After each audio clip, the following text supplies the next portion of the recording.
Bobby, why don't you get us going? It's Wednesday night, 8 p.m. Eastern Daylight Time, which means it's time for Quick Fix Golf Open Clubhouse, where all the members can invite their friends to see what Quick Fix Golf is all about and get some great information, get some great insider information, which you're going to have tonight, because we're going to be talking about Phil Mickelson and Bryson DeChambeau.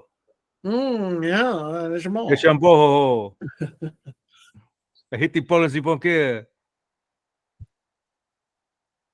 Your hosts tonight are Darren DeMaile, PGA professional. He's got all these attributes that you couldn't even fit them all on the slide. Top 100 this, top 100 that. He's even famous at the 7-Eleven right around the corner from his house. Yep. And myself, Bobby Lopez, PGA professional. Why they let me in is beyond me. I'm surprised they haven't thrown me out, but that's, I guess they don't want to do that. You keep paying your dues. You keep paying your dues. Keep paying the dues. And of course, with us tonight also is our CTO, Yada Techports, Srini Aladi. Srini's the one who's built all the app and continuing with the app till we get it exactly the way we'd like to have it to help your golf game. Absolutely. And this is the key going forward. We want everybody to play better golf, and this is a huge part of what we're trying to do going forward. And there's nobody else out there doing what we're doing because, we really care. Thank you for putting my childhood photo. There's no Met cap on, but that's all right. The Mets are. What did we do wrong without the beard? That's right. It'll be next week. Looks like his high school picture. Right. And tonight's show is brought to you by Tea Time Golf Pass. You can go to quickfixgolf.com and click right on the front page where the logo is and get your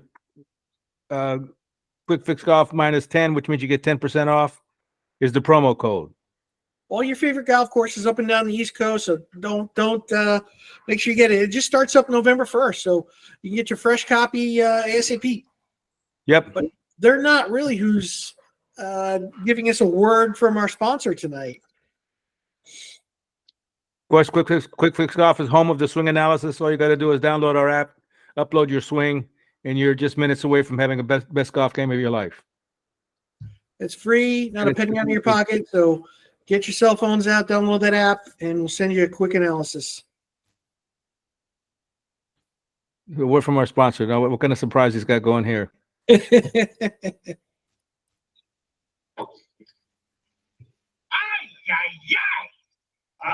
ay, ay. El palo grande, the big stick. Further, a lighter head, lighter shaft, 48 inches long. We can put just the right grip size for you. We've got a lot of different lofts, and I'll tell you what, you're going to hit it so far over the fence that your friends are going to say it's illegal. Ay, ay, ay. And that's a word from our sponsor tonight, the Polo Grande. You're the one with the light head, I'm telling you right now. That's always a good one to watch. Got to have a little humor in there. But all right, let's get the show started here. How Phil fights inflammation on the golf course. And it's not just on the golf course, but inflammation is the biggest killer for most people, and people don't realize it. And I'm no expert, but like bread is a good example of how most people are allergic to bread and they don't even realize it. So you've got all these different things about inflammation going on in your body, and Phil's one of the people that has it the most. He's got that rheumatoid arthritis, but here's what he has to say about inflammation. Yeah. I'm just trying to track that line and go through. Once again, this is kind of the segments of Bryson's YouTube channel that you don't get a chance. Recovery gummies. Tell me about them.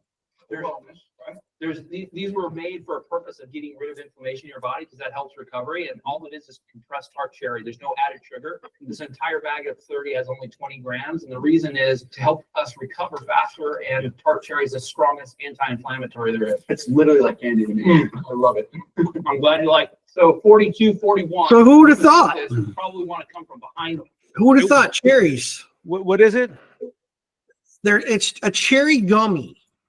A cherry gummy. They compress tart cherries. And does it have pot in it? Does it have what? Pot in it? No, what's that supposed to mean? No, this is That might be what's anti-inflammatory. making them relax a little better. Well, I've seen you on that before. It's not a good sign. You're going to see, but yeah, the best anti-inflammatory out there. Once again, we're no doctors claiming anything, but Phil Mickelson has shown us a little something inside the ropes.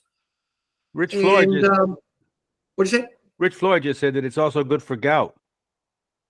Yes, Rich would definitely know that. Yes, Rich has got some gout going on.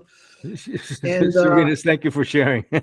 the tart cherries, he sells them on his website. They're a little expensive, but we can get them for a lot cheaper price on Amazon. But I think that's an important thing, that little inside the ropes from Phil Mickelson there on inflammation. Why playing the red tees is great for mindset. Get used to making birdies. Yep, and at your age, Bobby, that's where you're about playing now, right? Well, I told you, I said Chico Miartes is a guy I used to take lessons from when I was a teenager. And he used to make me play from the red tees and said, get used to making birdies. Yep. And it used to upset me because I felt like I was embarrassed to be hitting off the red tees because I thought I was a big shot because I hit off the back tees. Yep. But he was right, because then you get used to scoring. Yep. So let's see what Bryson has to say about that.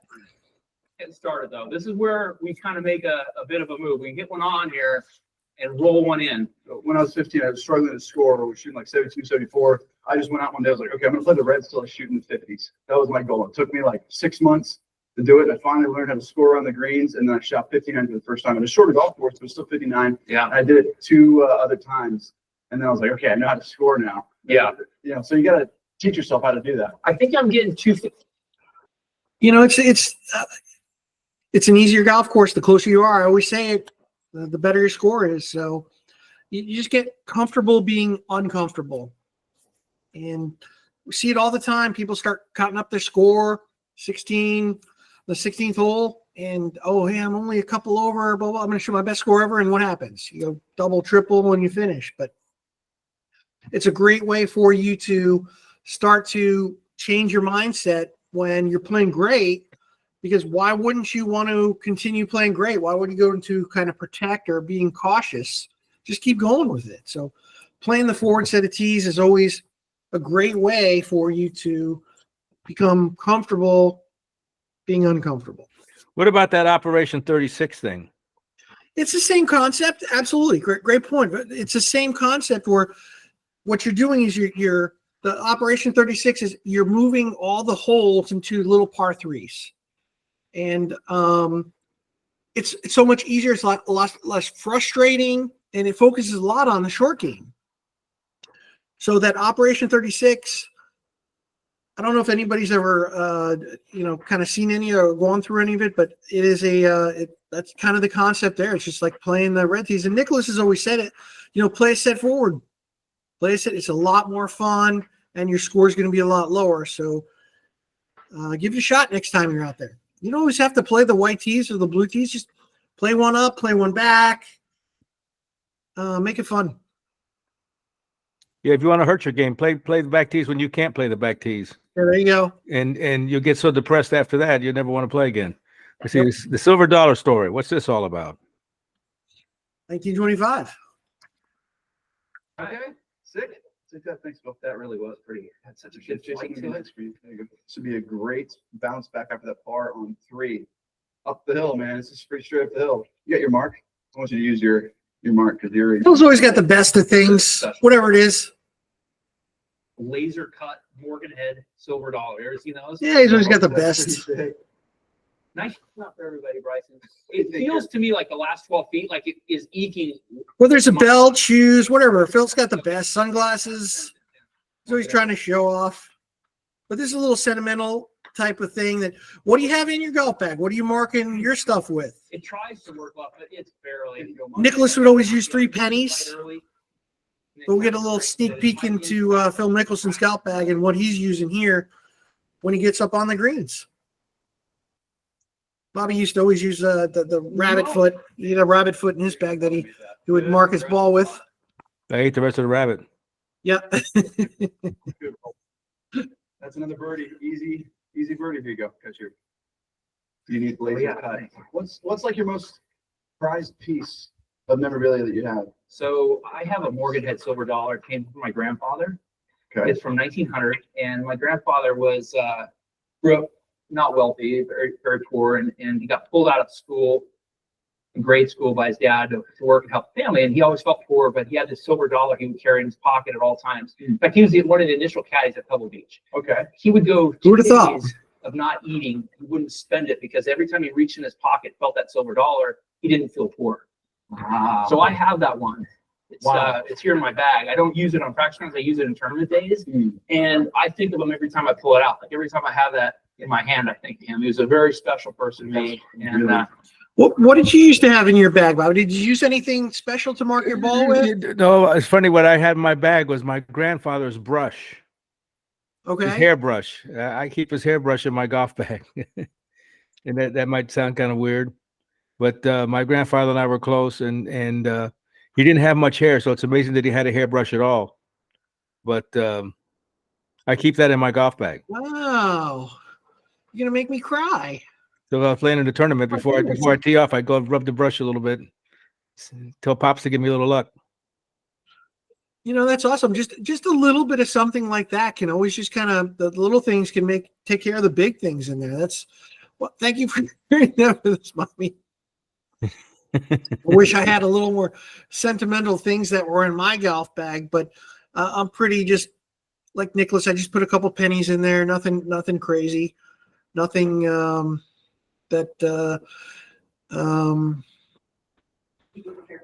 yeah, but pretty cool that we get a little sneak peek into Phil Mickelson and Bobby's golf bag there. Snacks between holes and calories necessary per match. And what were you eating between holes there, Bobby? Well, I'll tell you what, I put Tiger with the banana because Jose,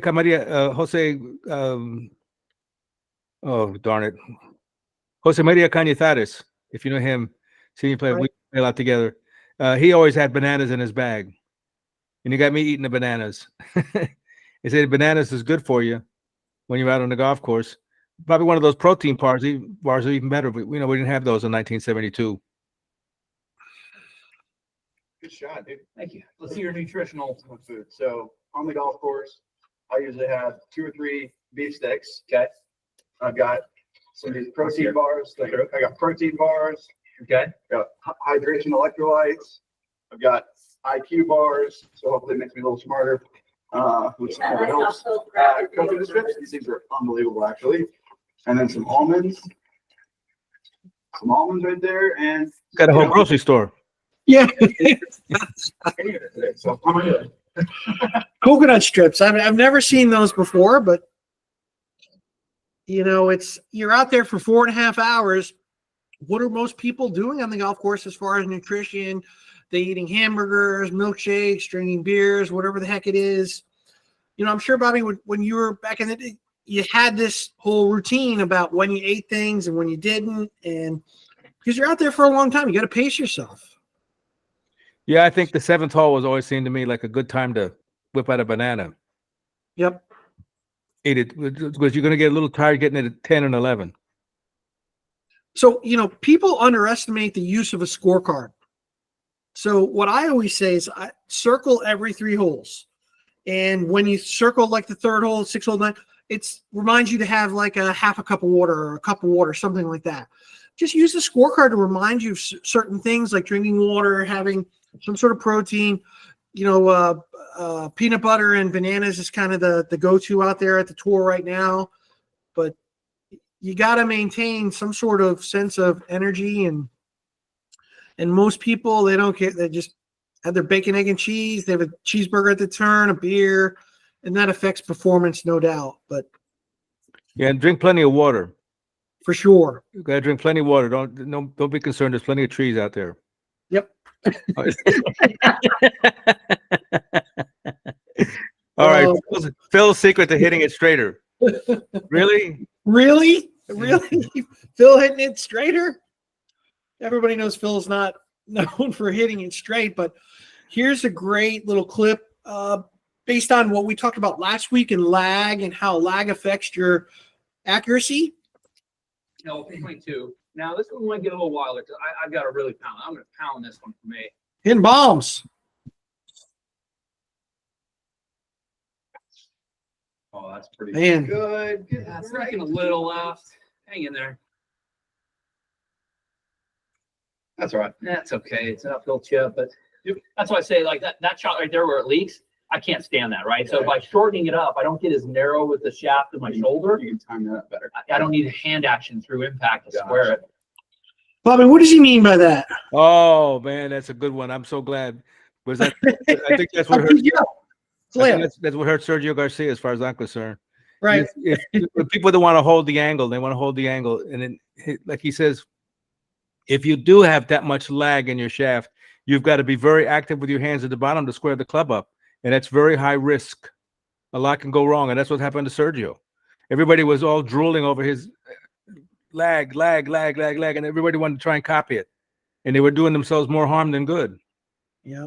What he said right there, he's actually throwing the golf club away right from the top of his backswing. He said, so that way he didn't have to work his hands so hard. Like your old boss, Nicholas. Yep. Well said. Well said. I teed you up, gave you that little layup. Thanks for throwing me the softballs. I mean, and, you know. It's not a Diaz fastball. It's not. Oh, let me tell you something. I went to see the Mets Friday. That's Darren's team. And I've been an Orioles fan all my life since I was a little kid. I've just switched to the Mets. Not After anymore. going to that Mets game, I'm a Mets fan. Absolutely. I've never seen a place so electric in my life. It was so much fun. Yep, we're a different breed, that's for sure. It was a long drive, but it was worth it. When Bryson never looks at his ball, oh, I see this one all the time. Everybody's staring at their golf ball. Let's see what he has to say. This is very interesting. I didn't know this until I saw this. That I noticed, like at the U.S. Open, you were as solid as anybody I've ever seen in the game on these shots. Is there anything that you do differently or precisely or here on these to make you one of the best short putters in the game? Dude, I try to obviously line the dimples up. Everybody knows about that. Secondly, I'm very precise with my aim. And then thirdly, I try to shoot straight back and straight through. So there's not very much. You don't really think much more else than that. No. Like this should be just a little bit of a right center putt, if anything. Take it straight back, straight through.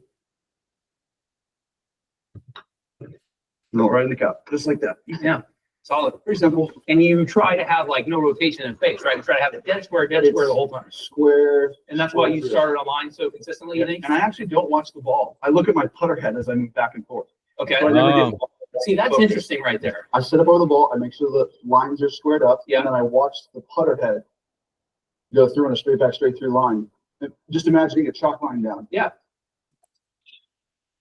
So very interesting. I didn't know that. I'm so glad I watched this, but is there any other person out there that does the same thing? Well, it was Nicholas.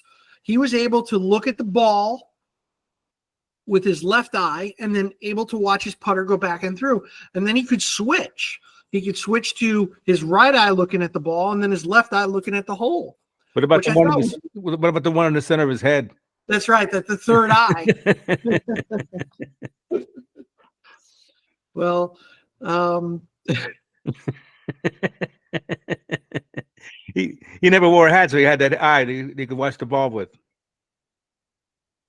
But very interesting. And players nowadays, they look at the hole once in a while on the short ones there. But Bryson, that was really an eye-opener for me. I'd never heard that before. You learn something new every day. But he uses kind of the thought of straight back and straight through, like a chalk line, just swinging the putter back and through on kind of that chalk line, which gives you your best chance, low risk, for keeping the ball on line. What I like to advise people to do lots of times with their swing, not the putter, is to watch the club face going back. Watch the club going back. Don't stare at the ball. See where your path is, because if your path isn't right, what difference does it make? Yeah, that's the whole purpose of the backswing. You look at Nicholas, the way he tilts his head, he's watching that club go back. Yep, you got it right. People think he's left eye dominant. Well, that's not the big reason. The big reason is his right eye watches the club go back.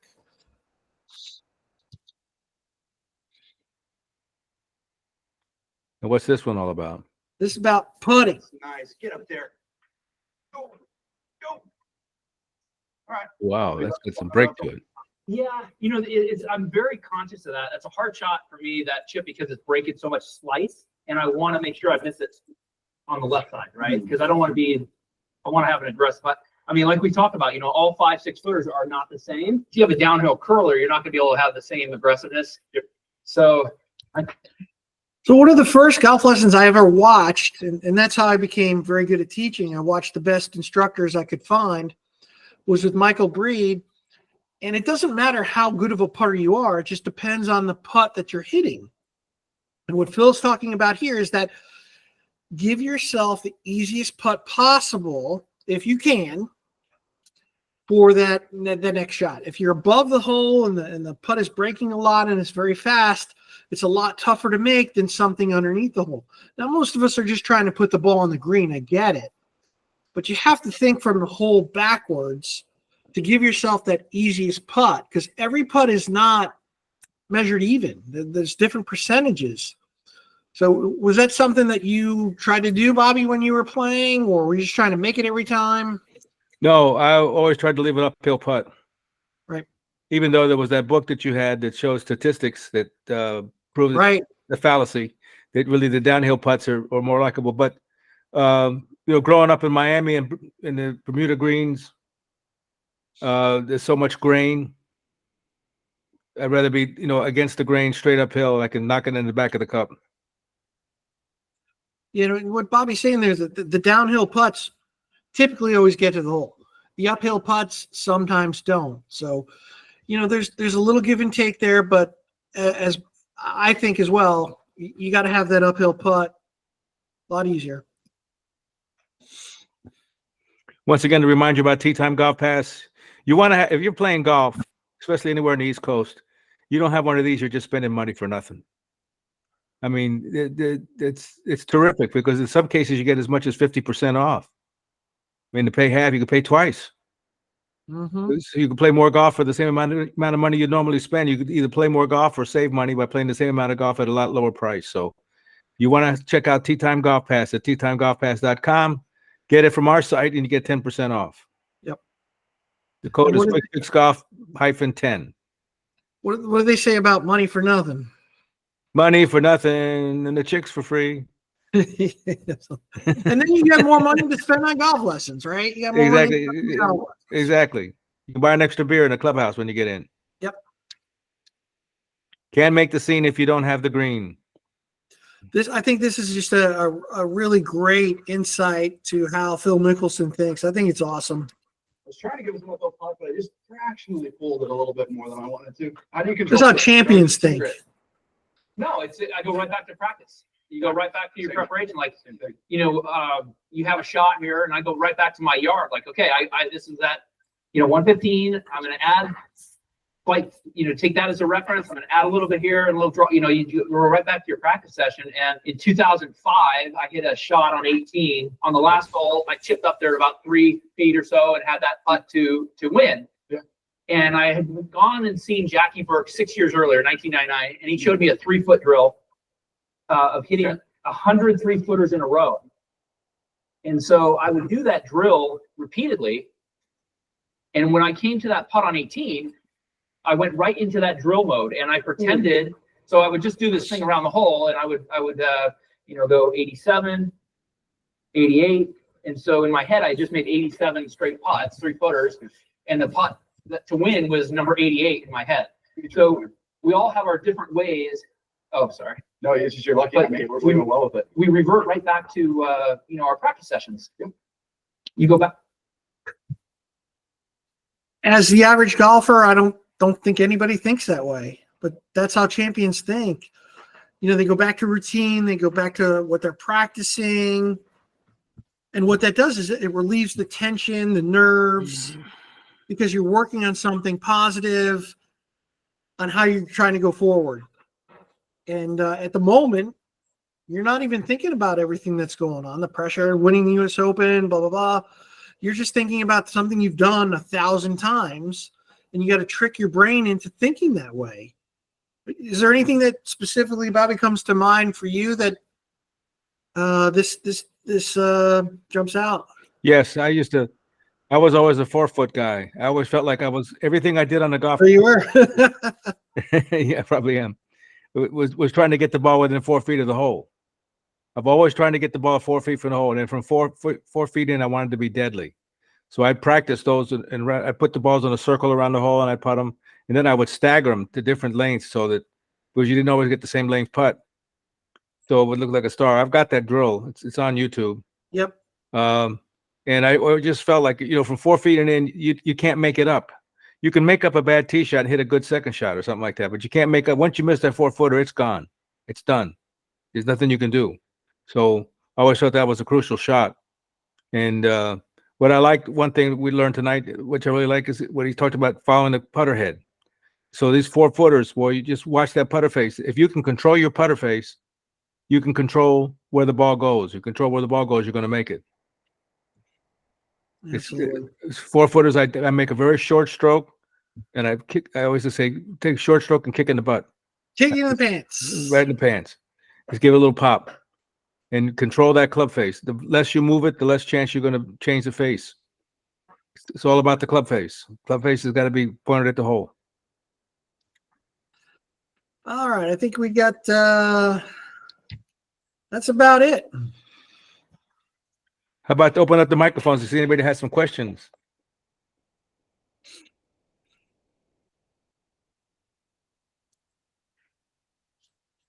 All right, Anybody got a question? How about you, Charlie? Charlie Jones. Is that Charlie? Yep. Is he in a coma? Oh, he's got his microphone. You got to unmute your mic.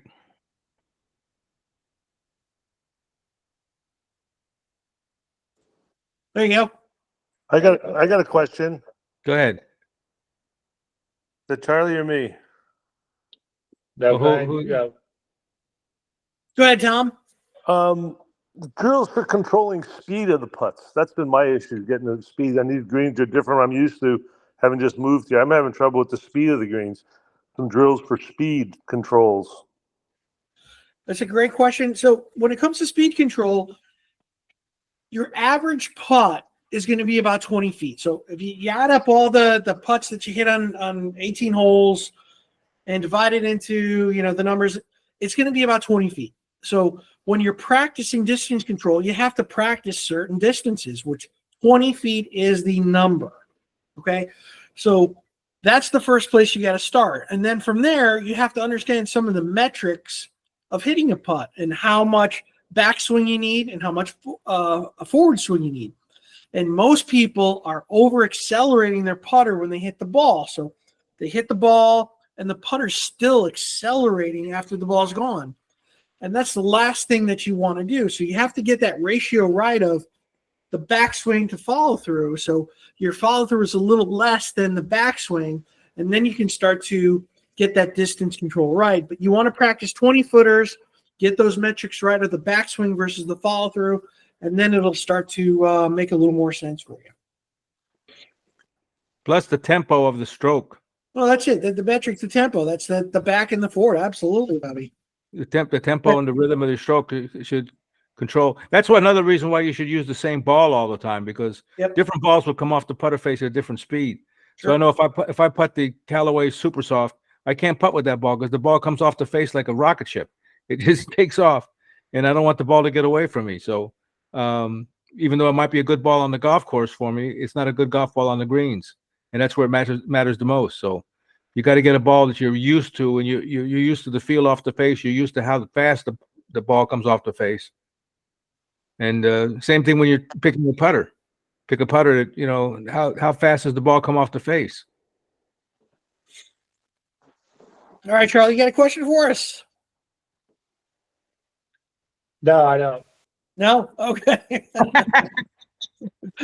Well, thanks for joining us tonight. Nice to see you there, Charlie. Just listening to that. All right, Rich Floyd has raised his hand. Rich Floyd has raised his hand. Hold on.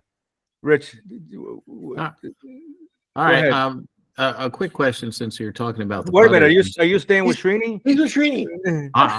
Hey, I lived in Hawaii for 5 years, so I figured I'd put it up. Is that diamond head behind you? Well, yeah, it kind of looks like it. Kind of looks like it, you know. But actually, it looks like I'm on Bellows Beach. But anyways, going back to putters, and Bryson DeChambeau was using that arm lock putter, but it actually looked like a blade, and he said he'd go straight back, straight through, but it's more of a I would think that would be more of a toe hang putter. And with a toe hang putter versus a face balance putter, are you still wanting to go straight back, straight through, or you want to do that arc?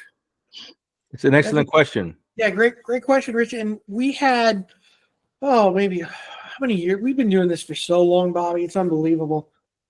We had, when Bryson first switched to those putters, I forget the guy's name now. We had Sick Golf on. We did an interview with them right as he started using their putters. And the people from Sick Golf, SIK, told us all about the different putters and how that they can be used. But yes, Bryson is more of the straight back and straight through, and it's not a toe hang. It's a complete face balance. And what face balance means is that just the putter face, if you hold it in your hands, it faces the sky. A toe hang would be if you're holding it in your hands, just kind of like I'm doing here, it would hang towards the ground. I don't know if that's a good explanation or not, but the different putters have an effect on how the putter moves on the way back and through. And he's a Sick putter guy. And there's also a couple other things that go on with the Sick putter where they have this variable loft on the face. So if you hit it on different spots on the face, you still get the same amount of roll as you would if you hit the sweet spot. But that's a good question there, Rich. And he's always trying to figure out what the right answer is there. And you have to just determine what you want to do. The lowest risk possible is what Bryson said, straight back and straight through without any rotation of the face, at least in my world. But you have to have a putter that gives you that best chance. And then in addition to the arm lock, it just keeps your hands from being really, really quiet. Keeps them from being active. Well, go ahead. Good. What I do, Rich, is I use a face balance putter because I think 4-footing in is more important to me. Then I realized I would practice 4-footers and 40-footers, 4-footers and 40-footers, nothing in between. Gotcha. If I practicing 12, 15-foot putt was a waste of time. So yeah, I'm either practicing ball speed or I'm practicing club face control, ball speed or club face control. And on the long putts, I know I'm going to swing with a little bit of an arc. I don't care what you do. It's going to be very difficult to go straight back and forth. So I don't care that I don't have an arc putter for that. Because Okay. I don't care about the 40-footer. My chances of making a 40-footer are probably 3%, 6%. So if that. So I'm worried about the 4-footer. So I'm just trying to glide the ball within 4 feet of the hole. And then that's when the matador gets out the sword and the red cape and the bull gets it. Gotcha. Yeah. So in addition to my 6 sets of clubs, I've got to pare down my 20 putters and figure out which one I want to use. All right. Got a question from Paul. Yeah. How do you manage frustration while you're playing golf? I know we all make mistakes, but how do you prohibit a mistake from affecting your next shot? About like this. Good thing he's muted. That's how you handle frustration on the golf course. So I'll take this one. And people trying to pretend that frustration doesn't happen. Once again, we've been doing this for so long. We've had so many amazing people on our shows, specifically like Brett McCabe, Paul Shrimp. Remember Paul Shrimp, Bobby? Yep.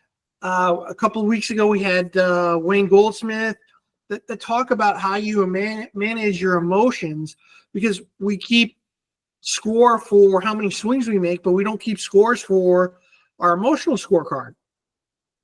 And you have to start doing that. And you can't pretend that something bad didn't happen. You got to embrace it. You got to say, okay, well, this happened, blah, blah, blah. You get it over with. If you want to kick your golf club or whatever it is, but then you have to hit the reset button and move on. You cannot play in the rearview mirror. And that's where most people play. They think, okay, well, I've hit this and done that, and then all of a sudden my whole round is gone. You have to take each shot as it comes, and that'll keep you in the right mindset going forward. But it's a cliche. It's easier said than done, I guess. Yeah, thanks for that. I mean, sometimes I think I'm pretty good at it because, you know, I don't have to make a living playing golf, but which is nice. It takes all the pressure off. But sometimes I play with other people that get really wrapped up and, you know, they get really frustrated and angry and everything else, and it's kind of tough to see. Sometimes I try and tell them to relax a little bit, but, you know, I get wrapped up in it from time to time myself, and it's just sometimes hard to let bad things that you do, you know, errors that you make go. Yeah, I'll give you two. Lucky you can walk to the golf cart. You're so uncoordinated. The hell are you thinking here? I'll give you two quick, really good examples. When I was in high school, I played some pretty good golf, and a lot of the kids, or the high school kids that were around me, weren't even close to the caliber I was, and it frustrated me quite a bit. So I went to a sports psychologist in high school, and he gave me this kind of thought in my brain where I had this dial on my golf bag. I made this dial, and I would turn the dial up and down in my mind according to where I was on the golf course with frustration, and people, you know, some of the kids taking 12s and 13s, and I'm up there in 2. So that kind of psychology helped me quite a bit when I was in high school, and I carried it on. One of the modern day examples I'd give you would be Ernie Els, and he takes his glove and he Velcros it on and off, and the sound of the Velcro would trick his brain into what he's trying to think about as far as frustration wise. So you have some strategies in there, but you're absolutely. But at the end of the day, you're trying to have fun. If you're frustrated, and there's so many other things that you can. Time is your most valuable commodity. The last thing you want to do is go out there and give yourself all this anxiety and anger. There's no point to it. But that's my thought. Dennis Duncan has raised his hand. So back to the putting with Bryson. I have a sick putter, and I love it to death. But remember now that his lie on his putter is over 80. And so it's easier for him to go straight back and straight through. The design of the putter and the lie of the putter helps him putt just wonderfully. What's the limit, Darren? You know the limit. What's the limit? 80. 80? Mm-hmm. Yep. He probably has it at 80. Yeah. But his irons are at 72 degrees. Yeah. So what does Dennis mean about lie and this and that? Well, the more vertical you can get a golf club to the ground, if you're 90 degrees, it's easy to move it in a straight line. The more flat you get, the more it's going to want to move on more of an arc.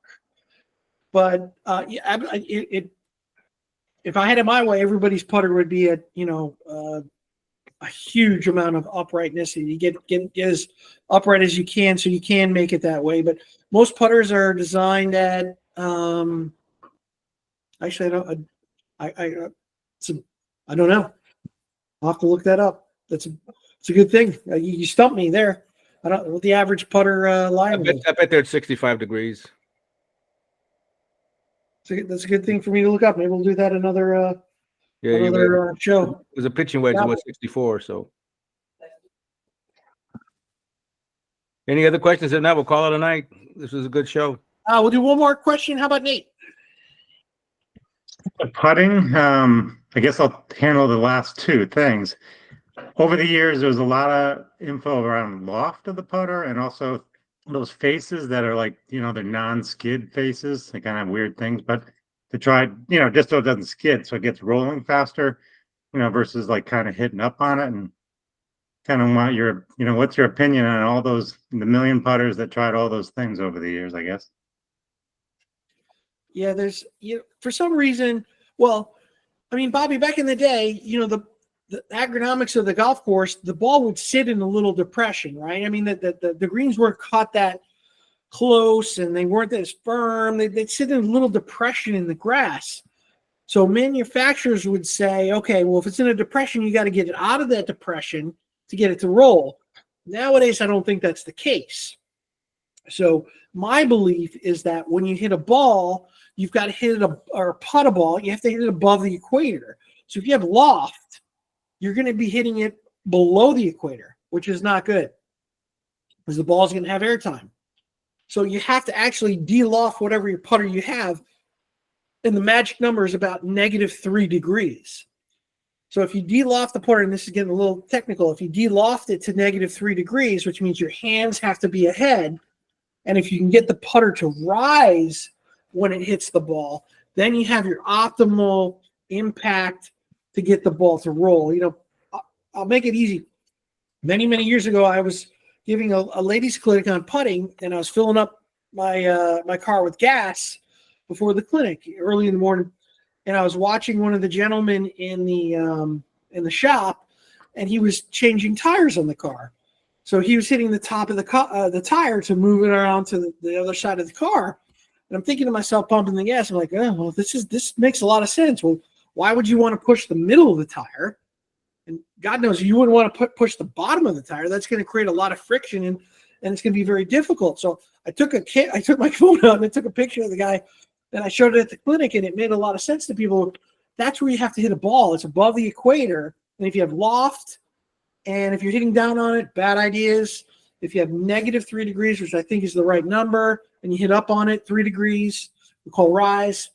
That's the perfect optimal place for a ball to have what I call true roll, where it hugs the turf. Well, our putters used to have 7 degrees loft. Today they're like 3. Right. Yeah, what's interesting is I grew up playing in New England, so everybody complained that, hey, my ball, look at all this great grass around here, and my ball's in this little divot. I'm like, well, that's where it's gonna stop, right? In the worst case.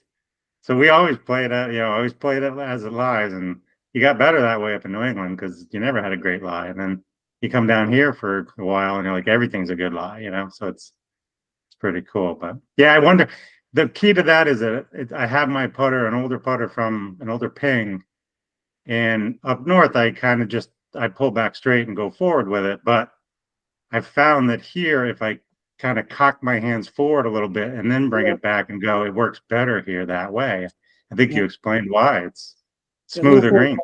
Yep. If it's an old putter, you might have to have it checked to see if make sure it's not 7 degrees, because those old ping putters used to be 7 degrees. Yeah. Because you wanted to get the ball airborne, because you had to get it out of a hole, in a sense. Yeah, I'll have to check that.